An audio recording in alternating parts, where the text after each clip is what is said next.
Harold, 94, is slowly losing time. I'm sorry, how's my memory? Yeah.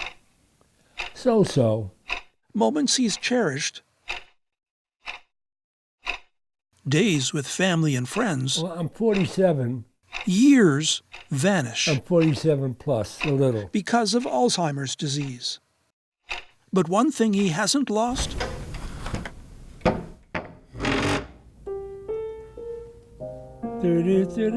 Autumn leaves.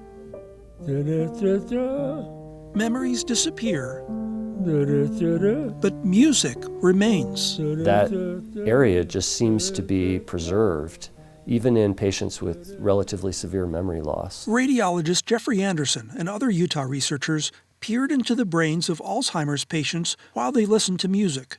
And this portion, part of the cerebral cortex, lit up. So it's like a back door. It's a window into the brain of patients with dementia that can evoke attention and marshal resources from across the brain.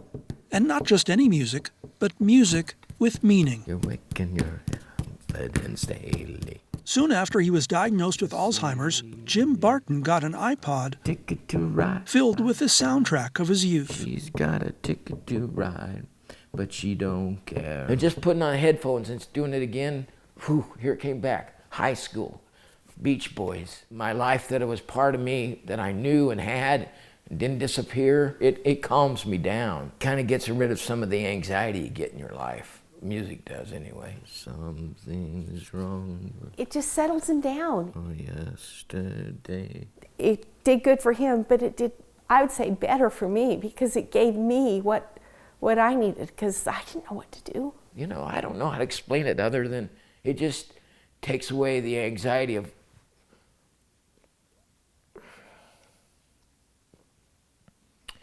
and the realization that you're going to die from this. For Harold, this music is still tied to a childhood I remember Eddie Cantor used to be on. listening to the radio. I used to get right under the speaker. World War II. I get a mix of fighting, marching, of being lucky to be alive, too. That was when I waking up in the Army. But it's more than a connection to memories. It's a connection to his accompanist, his son. Harold Rosen is my dad. I played for my father once a year and a half ago, and a guy who most of his life never really sang started singing. And now it's a regular gig. We lose the ability to communicate with them as meaningfully as we would like to. But it's something we can do together. Yeah. We can have a conversation with music. If you say so, sure, why not? Yeah. Sometimes small gains in patients that are very impaired are really meaningful. You can't stay the same way as you grow older. Things happen. If you want to lie here and cry, you cry. If you want to lie here and laugh, you laugh. So these days, do you laugh or do you cry? Mostly laugh. I stopped crying a long time ago.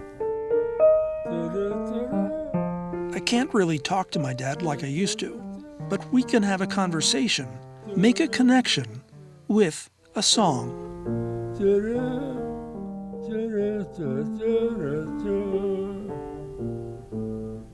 Peter Rosen, KSL 5 News. Take a close look.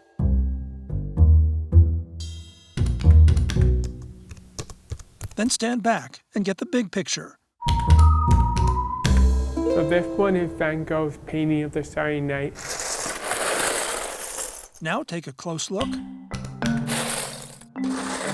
at the man who made it. Growing up with little hearing, English was really hard for me. English didn't come easy for Eric Jensen. Art is my way to communicate. Art did. Years later in college, he got a class assignment. We had to take something that people don't want and make it into something they want. So I had an old keyboard. And he said, "That's so cool, do more." And it grew into this. So right here is about 1,500 keyboards right here. With that key ingredient, I go through about 150 to 200 keyboards a month. a new career.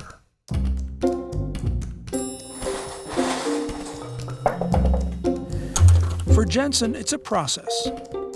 Get computer keys, pop them all off, and then soak those in dyes. Most artists are more interested in the outcome. I'm more interested in the process. And it took me about 2 years to figure out how to do it, how to glue them. So it's been a really challenging process.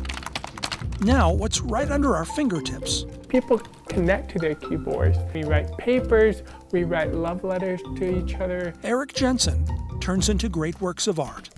So I'm working on The Great Wave by Hokusai from Michelangelo, The Creation of Adam.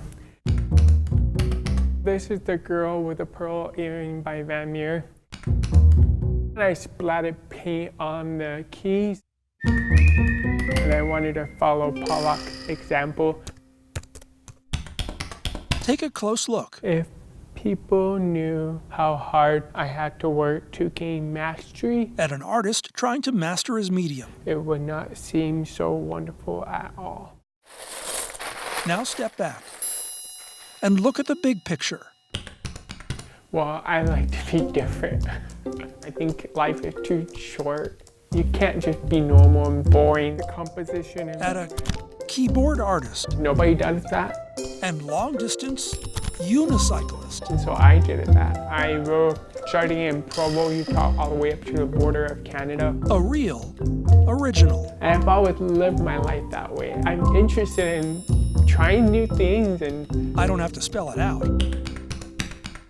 it makes your life much more interesting. You get the picture. Peter Rosen, KSL 5 News. When you're all grown up, there's still a lot you can get out of an old children's book. Jorgen Madsen was in his first year of medical school when he started digging into Alice's Adventures in Wonderland. Literally, inspired by a carved book in a movie. And I thought it was like the coolest thing. He used his lab tools to dissect the story.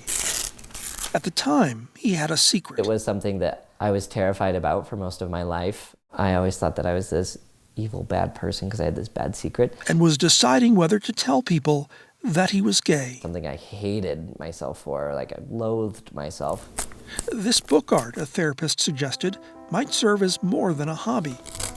And out of a tale about a girl some say is growing up and searching for identity, he carved this.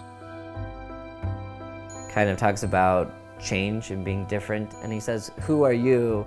I'm not really sure who I am as of right now because I've changed so much. Being different from who you were yesterday or even this morning, and how life is constantly changing. There's Alice talking to the Cheshire Cat saying, you know, which way do I go? And the cat says, it all depends on where you want to end up.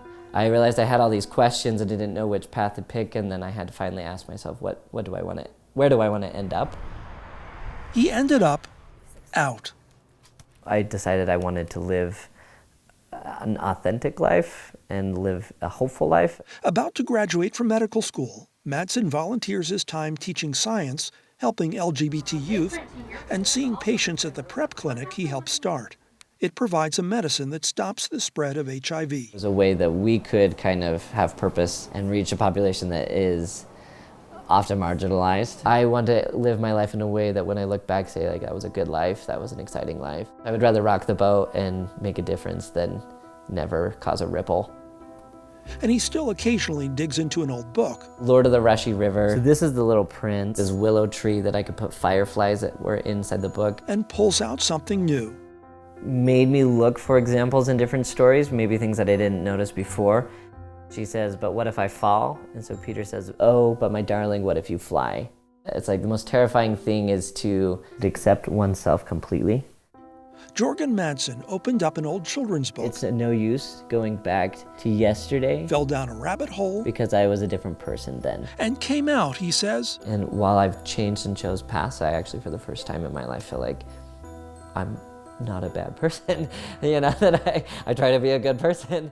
Feeling just fine. Peter Rosen, KSL 5 News.